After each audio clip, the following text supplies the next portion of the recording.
Comparisons are odorous, as Shakespeare's Dogberry opined, but sometimes they're unavoidable. I think that's the case with the two productions of Dogfight that opened in this area in the last 2 weeks. I knew nothing of Dogfight before seeing it first at the Webster Conservatory and then at Straydog Theater. The music and lyrics are by Benj Pasek and Justin Paul. The book by Peter Duchin is based on Bob Comfort's screenplay for a 1991 movie. The musical premiered off-Broadway in 2012, and it's getting attention from theaters all over the country. More than 24 current or upcoming productions are listed on the website of the rights holder, Music Theater International. I enjoyed the show so much the first time that I was glad to see it again. We first meet Eddie Birdlace, one of the two main characters, on a passenger bus heading for San Francisco in 1967. We found out why he's going there in a flashback to November 21st, 1963. Eddie's passenger bus is transformed into a military bus carrying a rambunctious company of young Marines.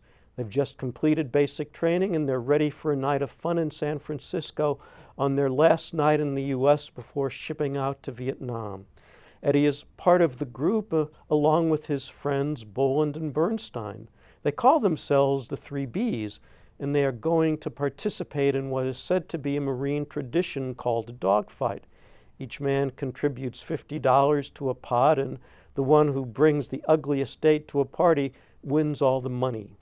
In his search for a date, Eddie happens upon the diner where waitress Rose Fenny is playing a guitar. The shy and inexperienced Rose has ample reason not to trust Eddie, but she's flattered by his invitation to the party and accepts it. The date doesn't go as either one expects. The story of Dogfight is involving and the score is very attractive. Musically, both stagings won me over completely.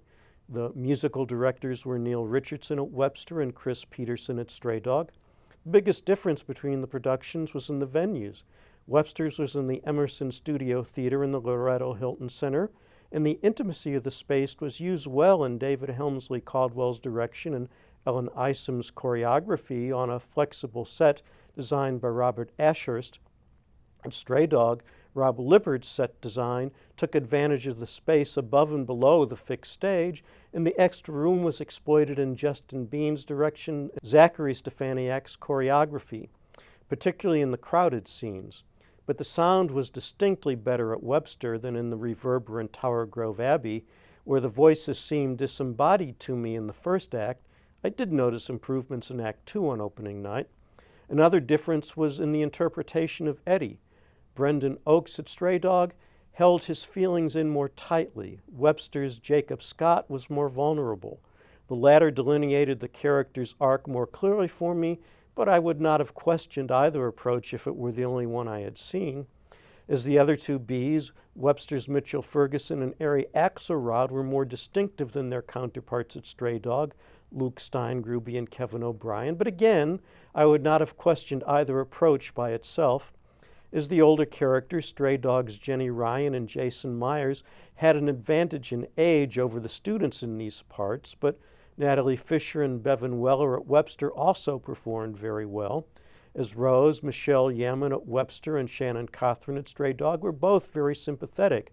The tough-minded prostitute Marcy was convincingly portrayed by C.C. Wells at Webster and Sarah Way Womack at Straydog. Of the 2 productions, only Straydogs is still running, and I recommend it highly. Yes. Well, we have 2 productions, so we have 2 chances to hear this score, which you enjoyed and I enjoyed. So first, let's hear the Stray Dog, the score, for the performance from the Stray Dog of the score. Some kind of time, but all our streets, we are kings for an evening. Wouldn't you say that some kind of